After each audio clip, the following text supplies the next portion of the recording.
Shalom saudara pendengar saudara rohani yang dikasihi Tuhan Yesus Kristus. Selamat datang di Renungan Rohani malam hari ini. Selamat malam, saya berdoa agar saudara sehat selalu. Semoga Roh Kudus hadir di tengah kita saat ini. Sebelum kita mulai renungan malam ini, marilah kita bersama-sama berdoa. Bapa kami yang di surga, Bapa di dalam nama Tuhan Yesus Kristus, kami sungguh mengucap syukur, ya Tuhan, oleh karena Engkau sangat baik buat kami. Engkau ada bersama kami dan menopang hidup kami di siang hari dan di malam hari. Engkau ada bersama-sama dan menyertai kami. Tuhan, kami memuji dan bersyukur kepadamu pada malam hari ini, kami masih bisa berkumpul di rumah kami yang kecil ini. Tuhan, saat ini kami hendak mendengarkan firman-Mu. Berilah pengetahuan dan bimbinglah hamba-Mu ini agar apa yang Engkau firmankan dapat bekerja sesuai kehendak-Mu. Buat kami jemaat-Mu, bukalah hati dan pikiran kami untuk mendengar dan menerima firman-Mu. Kiranya firman-Mu ini dapat menjadi berkat bagi kami. Berbicaralah Tuhan, kami sudah siap menerima firman-Mu. Di dalam nama Tuhan Yesus Kristus kami berdoa dan mengucap syukur. Amin. Sahabat saudara rohani, pembacaan ayat emas Alkitab renungan kita malam hari ini. Nats pilihan kita adalah, sedapat-dapatnya, kalau hal itu bergantung padamu, hiduplah dalam perdamaian dengan semua orang. Tertulis dalam kitab Roma 12 ayat 18, kata kunci renungan pada malam ini adalah, jawaban yang lemah lembut. Dan bacaan kita pada malam ini terambil dari kitab Roma 12 ayat 9 sampai dengan ayat 21. Hendaklah kasih itu jangan pura-pura, jauhilah yang jahat dan lakukanlah yang baik. Hendaklah kamu saling mengasihi sebagai saudara dan saling mendahului dalam memberi hormat. Janganlah hendaknya kerajinanmu kendor, biarlah rohmu menyala-nyala dan layanilah Tuhan. Bersukacitalah dalam pengharapan, sabarlah dalam kesesakan, dan bertekunlah dalam doa. Bantulah dalam kekurangan orang-orang kudus dan usahakanlah dirimu untuk selalu memberikan tumpangan. Berkatilah siapa yang menganiaya kamu, berkatilah dan jangan mengutuk. Bersukacitalah dengan orang yang bersukacita, dan menangislah dengan orang yang menangis. Hendaklah kamu sehati sepikir dalam hidupmu bersama, janganlah kamu memikirkan perkara-perkara yang tinggi, tetapi arahkanlah dirimu kepada perkara-perkara yang sederhana. Janganlah menganggap dirimu pandai, janganlah membalas kejahatan dengan kejahatan. Lakukanlah apa yang baik bagi semua orang. Sedapat-dapatnya, kalau hal itu bergantung padamu, hiduplah dalam perdamaian dengan semua orang.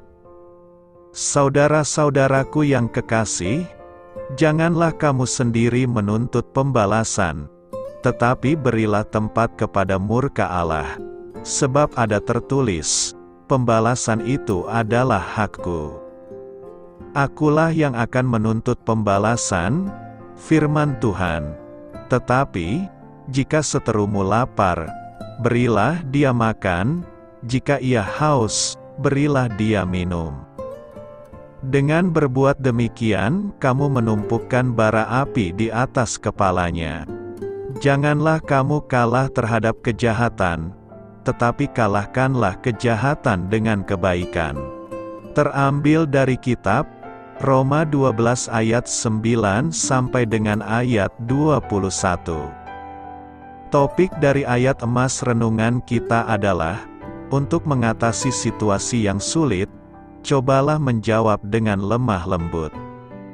Mari kita mulai renungan malam kita. Untuk memulai hal baik, serahkanlah segala sesuatu hanya kepada Tuhan. Mari kita mulai segmen kisah inspiratif. Amsal 15 ayat 1 berkata bahwa jawaban yang lemah lembut meredakan kegeraman. Memang di satu sisi jawaban yang rendah hati akan meredakan kegeraman. Namun di sisi lain ada orang-orang yang benar-benar tidak bisa ditenangkan. Mungkin kepedihan dan kebencian yang dialami sudah terpendam lama, sehingga kegeraman itu tak tertahankan lagi. Satu-satunya yang dapat kita lakukan dan yang harus selalu kita lakukan adalah bersikap lembut dan rendah hati kepada orang yang marah, dan menyerahkan hasilnya kepada Allah. Bukan berarti kita harus tinggal diam bila orang lain berbuat kasar, karena tak seorang pun berhak berlaku semena-mena terhadap sesamanya. Yang dimaksud adalah dengan anugerah Allah, kita akan dapat menanggapi kemarahan orang lain dengan tenang. Paulus menyatakan demikian, "Sedapat-dapatnya, kalau hal itu bergantung padamu, hiduplah dalam perdamaian dengan semua orang." Kita harus menjadi pembawa damai walaupun orang lain menolak perdamaian. Tugas kita hanyalah taat kepada Allah. Hal-hal selebihnya kita serahkan kepadanya. Kita ingin mencari sebuah kata yang manjur, pemecahan masalah yang baik, serta jalan keluar yang cepat. Namun ada beberapa masalah dalam dunia yang rusak ini, yang tidak dapat diperbaiki dengan cara apapun, sehingga kita harus bergantung pada anugerah Allah untuk menghadapi situasi itu dari hari ke hari. Kelemah lembutan memang tidak selalu dapat mengatasi kegeraman seseorang. Mungkin Anda sedih karena kerendahan hati Anda tidak diacuhkan, tetapi percayalah, Anda tak akan pernah menyesal karena telah memberi jawaban yang lemah lembut. Hidup secara harmonis. Roma 12 ayat 16 berkata, "Hendaklah kamu sehati sepikir dalam hidupmu bersama, janganlah berpikiran congkak, tetapi arahkanlah dirimu kepada mereka yang rendah, janganlah menganggap dirimu pandai." Paulus menuliskan nasihat kepada jemaat di Roma untuk hidup secara harmonis dan rendah hati. Latar belakangnya adalah keadaan komunitas Kristen pada saat itu, yang terdiri dari orang-orang dengan latar belakang yang beragam. Pada waktu itu, jemaat di Roma terdiri dari orang-orang yang berasal dari berbagai budaya, latar belakang sosial, dan tingkat pendidikan yang berbeda. Ada kemungkinan bahwa beberapa anggota jemaat merasa lebih pandai atau lebih berharga dari yang lain karena latar belakang mereka yang berbeda. Mungkin ada ketidaksepahaman, ketegangan, atau persaingan di antara mereka. Dalam konteks ini, Paulus menekankan pentingnya persatuan dan kerendahan hati. Dia mendorong orang-orang percaya untuk hidup dengan sehati sepikir.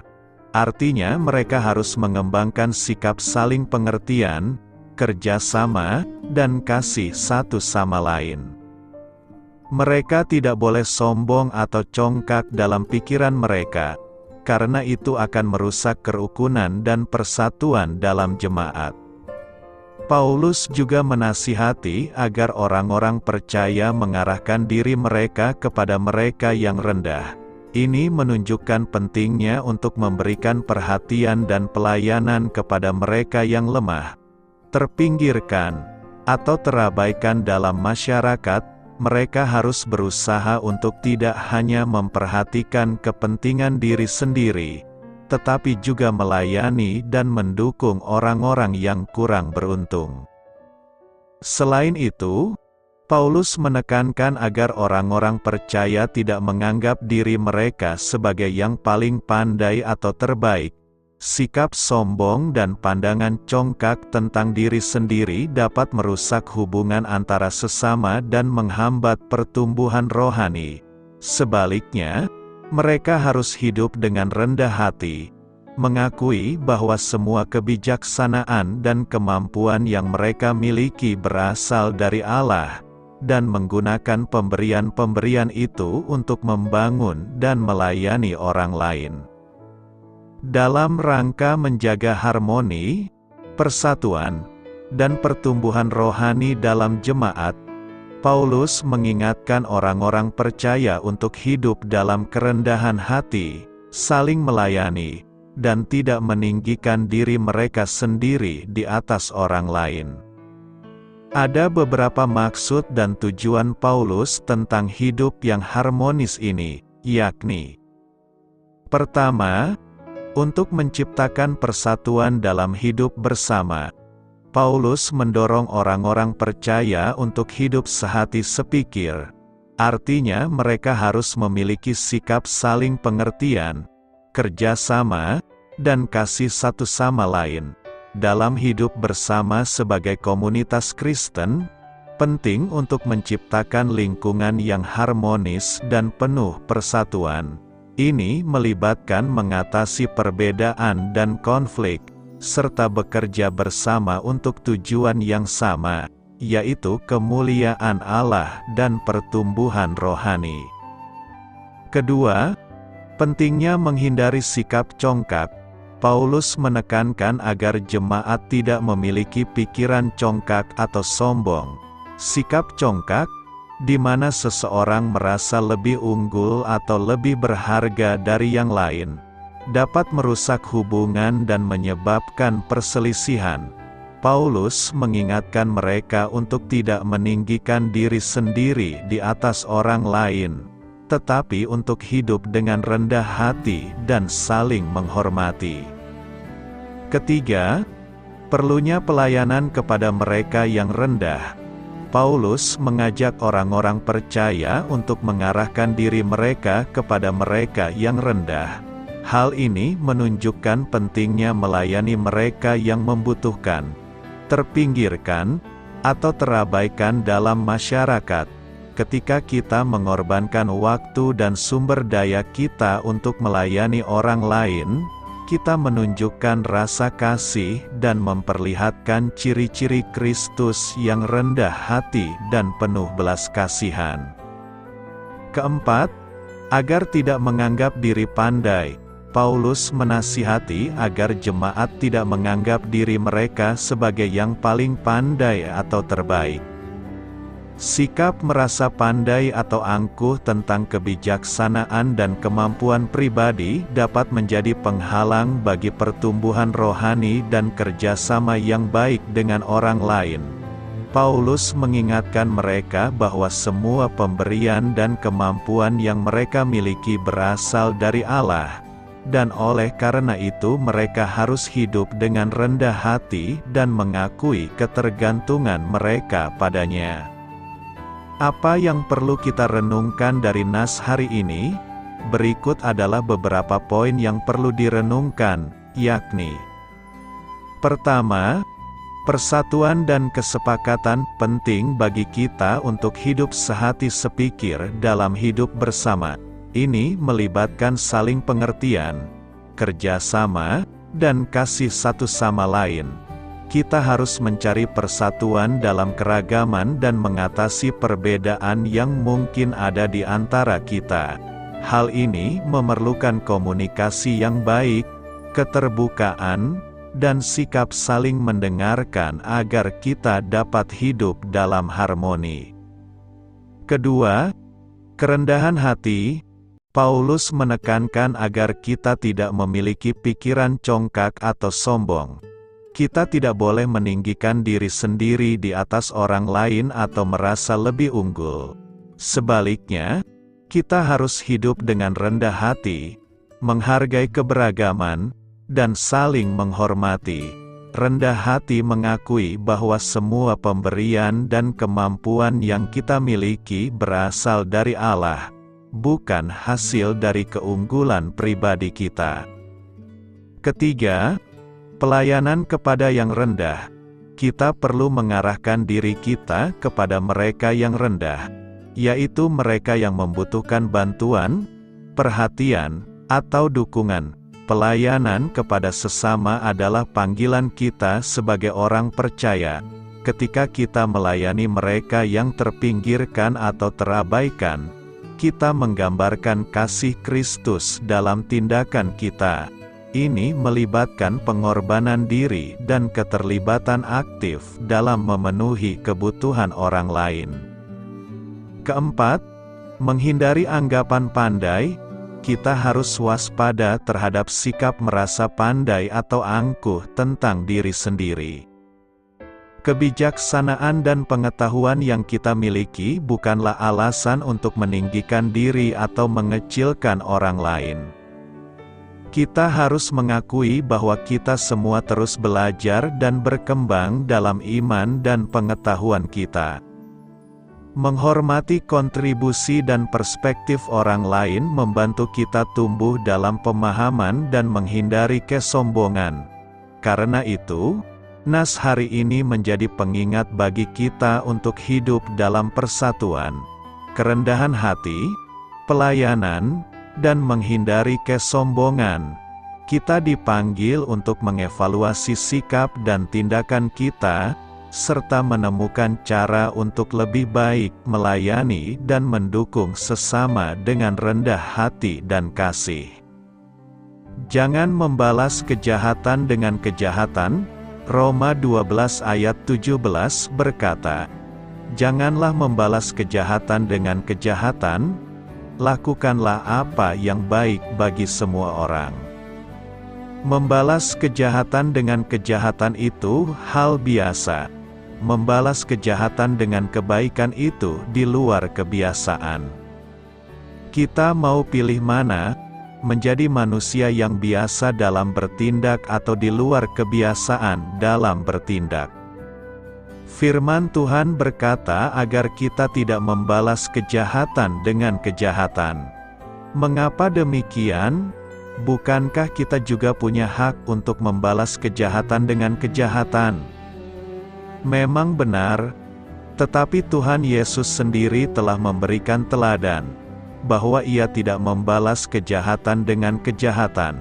Karena jika Ia membalas kejahatan dengan kejahatan, maka Ia tidak akan mati di kayu salib, dan tidak akan ada penebusan dosa bagi manusia, tidak ada keselamatan di dalam namanya.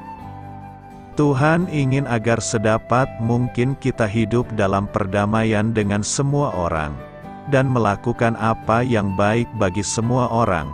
Tuhan Yesus sendiri berkata bahwa berbahagialah orang yang membawa damai, karena mereka akan disebut anak-anak Allah.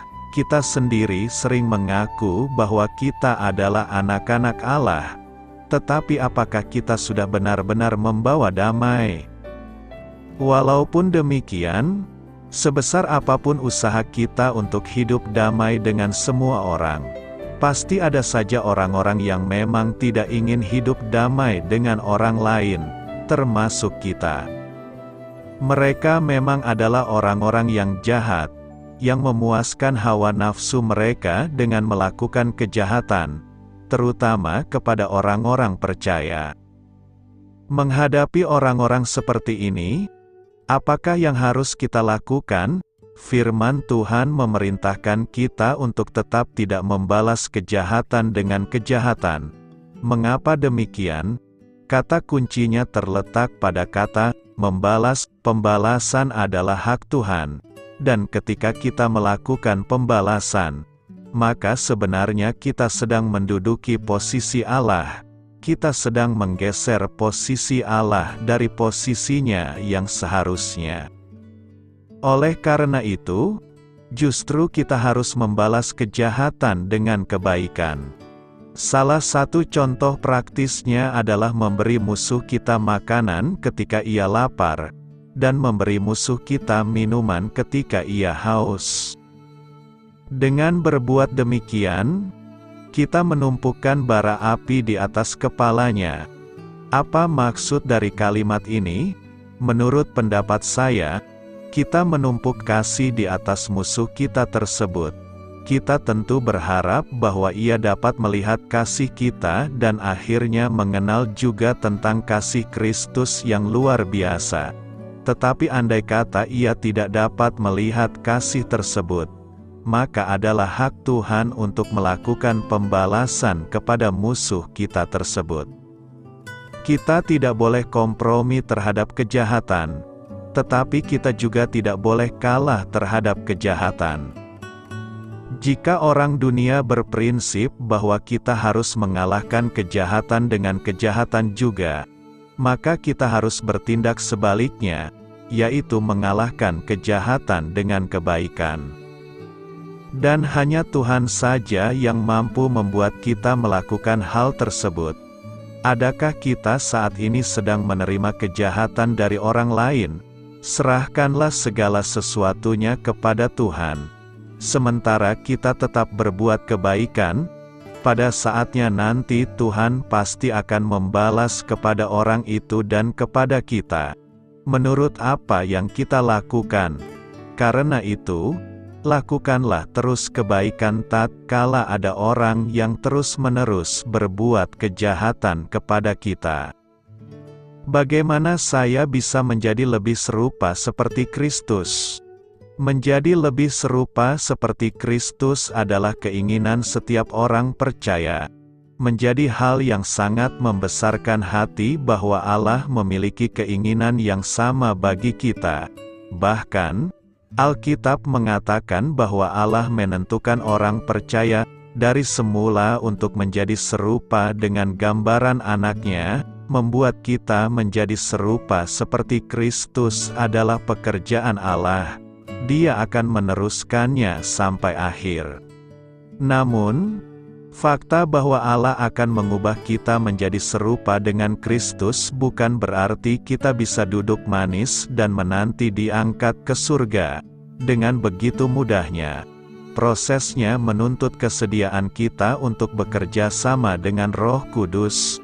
Menjadi lebih serupa seperti Kristus membutuhkan kuasa ilahi dan tanggung jawab manusia sekaligus. Ada 3 hal yang berkontribusi agar kita bisa menjadi lebih seperti Kristus: berserah diri kepada Allah, merdeka dari dosa, dan pertumbuhan rohani kita. 1. Menjadi lebih serupa seperti Kristus merupakan hasil dari berserah diri kepada Allah. Roma 12 ayat 1-2 mengatakan bahwa ibadah melibatkan pengabdian diri yang sepenuhnya dan seutuhnya kepada Allah. Kita merelakan tubuh kita sebagai korban yang hidup, sehingga pikiran kita ikut diperbaharui dan diubahkan. Ketika Yesus berkata, "Ikutlah aku," Lewi segera meninggalkan meja cukainya. Jadi, kita harus menyerahkan semua yang kita miliki dengan penuh kerelaan demi mengikuti Allah. Seperti yang dikatakan oleh Yohanes Pembaptis, "Ia harus makin besar, tetapi aku harus makin kecil." Jadi, kita harus semakin berfokus kepada Yesus dan kemuliaan-Nya, sambil memusnahkan keakuan kita menurut kehendak-Nya. 2. Menjadi lebih serupa seperti Kristus adalah hasil kemerdekaan dari dosa. Karena Yesus menjalani kehidupan tanpa dosa, maka kita harus semakin menganggap diri kita sudah mati bagi dosa. Jika kita menjalani kehidupan yang mengejar kekudusan, maka kita akan menjadi semakin seperti Yesus. Saat mempersembahkan diri kita kepada Allah, dosa tidak lagi berkuasa atas kita, sehingga kita akan semakin serupa dengan Kristus. Yesus mengajak kita untuk mengikutinya, sehingga kita memiliki keteladanannya dalam hal ketaatan, kasih yang mau berkorban, dan kesabarannya dalam menanggung penderitaan. Kita juga memiliki keteladanan dari para rasul, yang juga meneladani Kristus. Ketika berbicara mengenai mengekang dosa dalam hidup kita, kita memiliki bantuan ilahi. Terpujilah Allah untuk firman-Nya, perantaraan Kristus, dan Roh Kudus yang berdiam di dalam kita. 3. Menjadi lebih serupa seperti Kristus adalah hasil dari pertumbuhan iman Kristen. Ketika kita pertama kali diselamatkan, kita belum matang dalam hal kebijaksanaan dan pengetahuan. Kita tidak memiliki pengalaman dalam belas kasih dan kasih karunia, tapi kemudian kita bertumbuh. Tanggung jawab kita adalah untuk menjadi lebih kuat dan menjadi lebih serupa seperti Kristus. Tetapi bertumbuhlah dalam kasih karunia dan dalam pengenalan akan Tuhan dan Juru Selamat kita, Yesus Kristus, dan kiranya Tuhan menjadikan kamu bertambah-tambah dan berkelimpahan dalam kasih seorang terhadap yang lain dan terhadap semua orang, sama seperti kami juga mengasihi kamu. Sekarang, Allah bekerja di dalam kita, dan kita semua mencerminkan kemuliaan Tuhan dengan muka yang tidak berselubung. Dan karena kemuliaan itu datangnya dari Tuhan yang adalah Roh, maka kita diubah menjadi serupa dengan gambar-Nya, dalam kemuliaan yang semakin besar, bagaimanapun pada suatu hari nanti, proses ini akan selesai. Apabila Kristus menyatakan diri-Nya, kita akan menjadi sama seperti Dia, sebab kita akan melihat Dia dalam keadaannya yang sebenarnya. Janji Tuhan kalau kelak kita bisa menjadi serupa seperti Kristus sepenuhnya merupakan motivasi bagi setiap orang percaya untuk menjadi lebih serupa seperti Kristus pada saat ini. Setiap orang yang menaruh pengharapan itu kepadanya, menyucikan diri sama seperti Dia yang adalah suci. Hidup dalam iman dan kasih. Tema yang akan kita renungkan adalah hidup dalam iman dan kasih. Mengapa tema ini menjadi penting? Karena mengasihi adalah hal utama yang harus kita lakukan setiap saat kepada siapapun. Tanpa kasih semua hidup ini tak ada artinya. Karena kasihlah kita bisa bertahan hidup, dengan kasih kita bisa menutupi semua kesalahan orang lain. Dan dengan kasih kita bisa menyatukan semua yang tercerai-berai. Kekuatan orang Kristen sepanjang masa menghadapi gejolak, masalah, hantaman dari luar dan dari dalam adalah kasih. Mengapa kita perlu hidup dalam kasih dan iman? Karena kasih adalah jaminan kesatuan orang percaya. Kita harus hidup dalam ikatan kasih yang sungguh-sungguh, bukan kasih yang didramakan sebagaimana ditunjukkan dalam sinetron-sinetron. Para bintang sinetron menunjukkan indahnya kasih, tetapi yang mereka harapkan sebenarnya adalah uang dan popularitas. Kita diharapkan sebagai pelaku-pelaku kasih tanpa kepura-puraan. Kasih itu mendorong melakukan yang baik, bukan yang jahat. Hidup dalam kasih berarti kita harus hidup saling menghormati. Zaman yang semakin semrawut penuh persoalan terkadang menimbulkan sikap egois, bahkan tidak menghormati orang lain. Akan tetapi sikap saling menghormati menjadikan sebuah masyarakat dan bangsa menjadi besar. Kita bisa melihat bagaimana Jepang yang sangat maju itu tidak pernah mengabaikan saling menghormati sesamanya, termasuk orang lain. Ini terlihat dari sistem antri yang patuh, memberikan tempat duduknya kepada yang lebih tua kalau memang dibutuhkan, tidak merebut hak orang lain walaupun dirinya sebenarnya masih kekurangan, seperti dalam antri makanan waktu tsunami menyerang. Tidak melanggar rambu-rambu lalu lintas. Bagaimana dengan kita? Tentu keteraturan dan saling menghormati yang dimaksud Paulus di sini adalah keteraturan dan saling menghormati dengan tulus tanpa kepura-puraan. Hidup dalam kasih berarti kita harus saling menasihati agar hidup dalam persekutuan dengan Tuhan serta melayani Dia penuh semangat dan di dalam roh. Semakin sempit waktu dalam mengelola kehidupan sehari-hari. Itulah kenyataan zaman ini. Tapi melayani Tuhan adalah bagian dari menjadikan hidup sebagai ibadah seperti diungkapkan dalam ayat 1. Saya rasa makna ayat ini tidaklah kaku dan mati. Yang jelas melayani Tuhan adalah bersekutu dengan Dia dalam kehidupan kita. Jadi mari sisihkan waktu kita untuk Tuhan, mendengarkan Dia dan melakukan kehendak-Nya. Jika kita mendalami Roma 12 ayat 9-21, setidaknya ada 4 prinsip hidup yang harus kita lakukan agar hidup kita bermakna, yakni: pertama, mengasihi orang jangan pura-pura. Kelihatannya Paulus menyadari kondisi jemaat Roma dalam hal mengasihi. Kasih yang diwujudkan masih tidak tulus. Hanya sebatas kata-kata.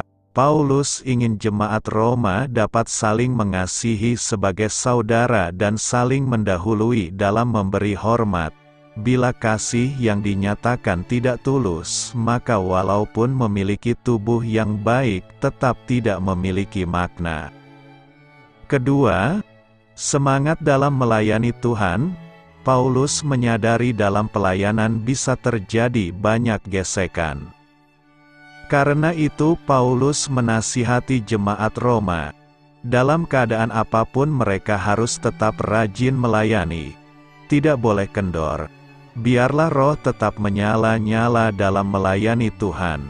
Walaupun ada kesulitan, tetap semangat dalam melayani Tuhan. Yang terpenting adalah tetap tekun berdoa.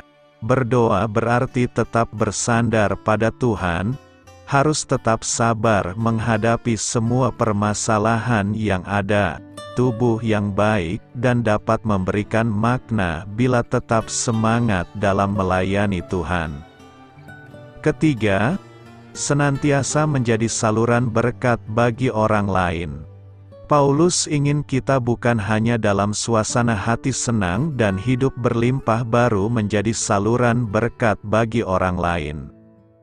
Tapi ia ingin setiap saat hidup kita harus menjadi saluran berkat bagi orang lain.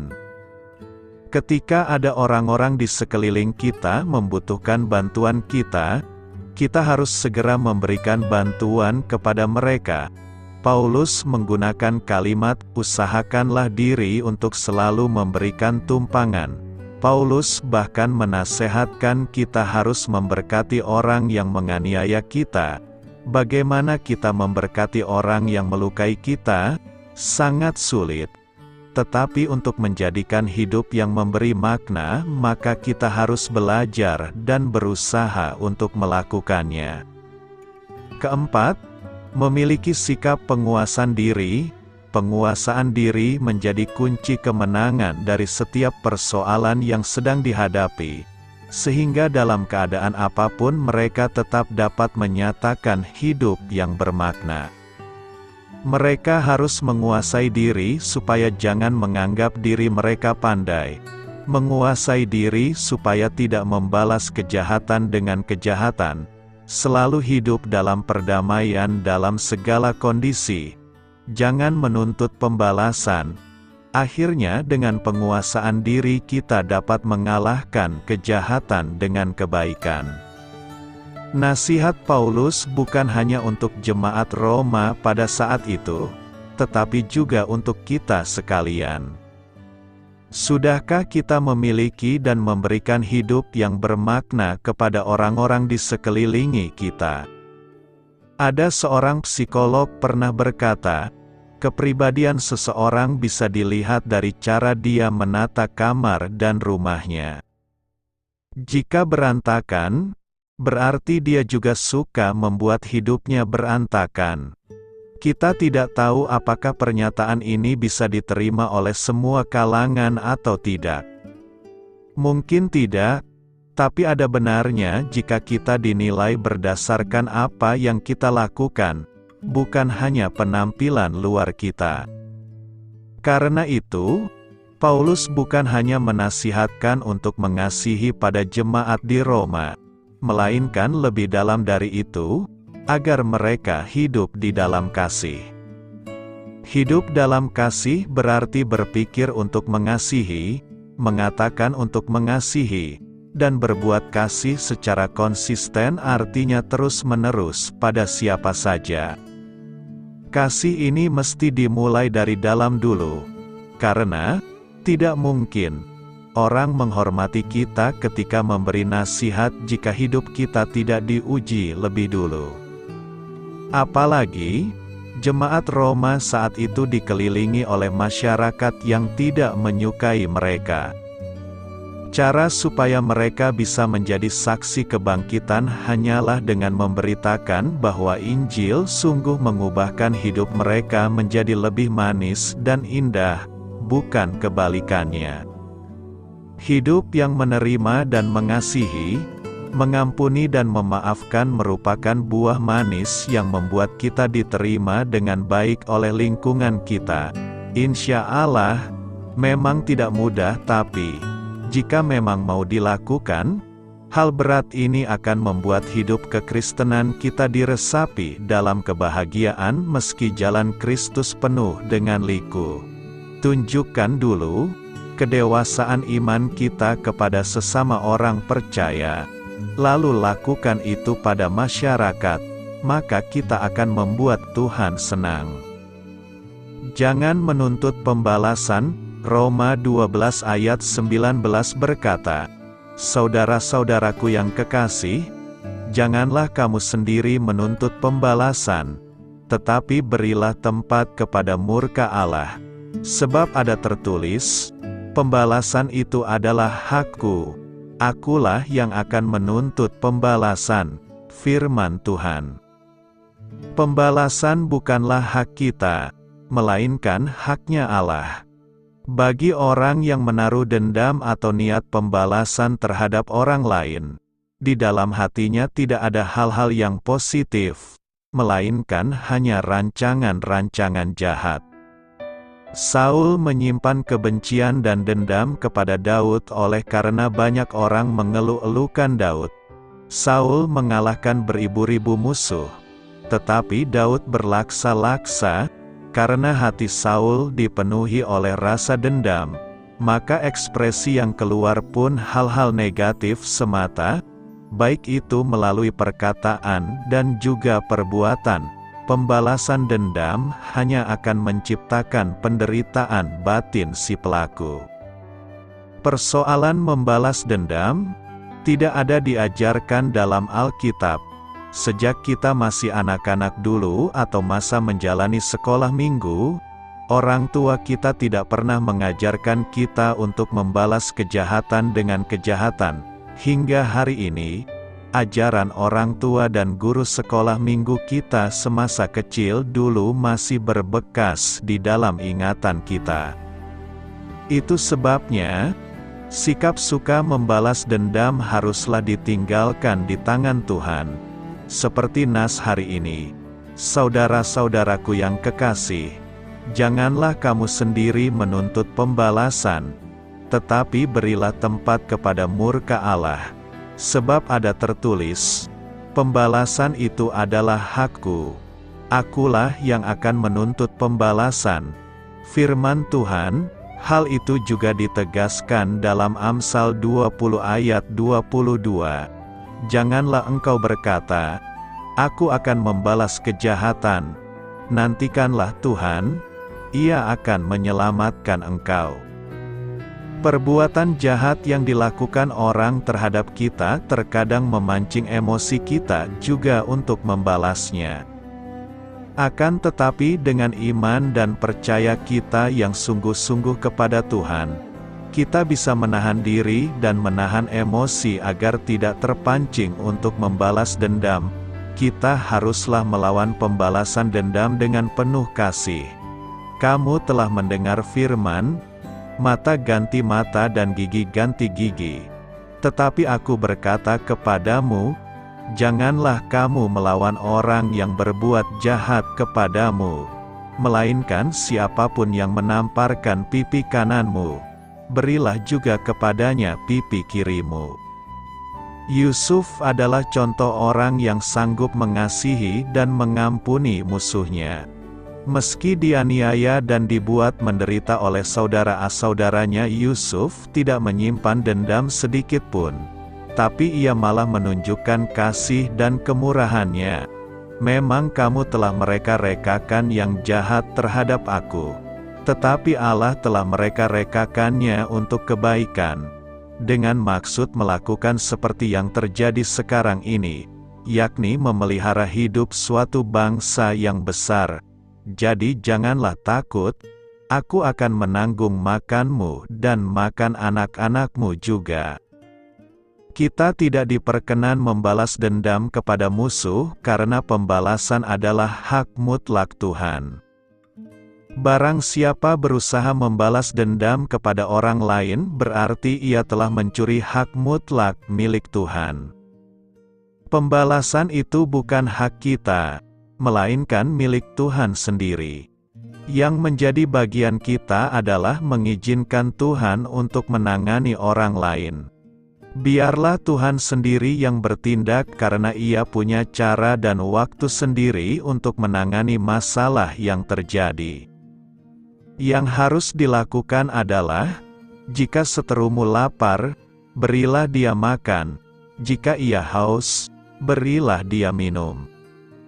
Dengan berbuat demikian, kamu menumpukan bara api di atas kepalanya. Jadi cara tepat dalam memperlakukan musuh adalah menunjukkan kasih dan kemurahan kepadanya. Kalahkanlah kejahatan dengan kebaikan, mengasihi, bermurah hati dan mengampuni musuh adalah bagian kita. Bagian Tuhan adalah menyelesaikan dengan cara dan waktunya sendiri. Karena itu, hindarilah sikap menuntut pembalasan terhadap kejahatan yang dilakukan kepada kita. Beritakanlah Injil kepada segala makhluk, hormatilah semua orang. Selamat beristirahat malam dalam kasih setia Tuhan. Doa saya menyertai saudara sekalian, mari bertumbuh dalam iman bersama saudara rohani. Saya memberkati Anda agar sewaktu Anda mencarinya dari Dia, Bapa Surgawi Anda akan memberikan bagi Anda roti harian Anda. Dalam nama Yesus Kristus, Tuhan yang berkuasa atas alam semesta dan menuntun kita kepada iman yang menyelamatkan, Tuhan Yesus menyertai senantiasa. Terima kasih sudah berkenan mendengarkan renungan malam saudara rohani. Tuhan memberkati. Amin.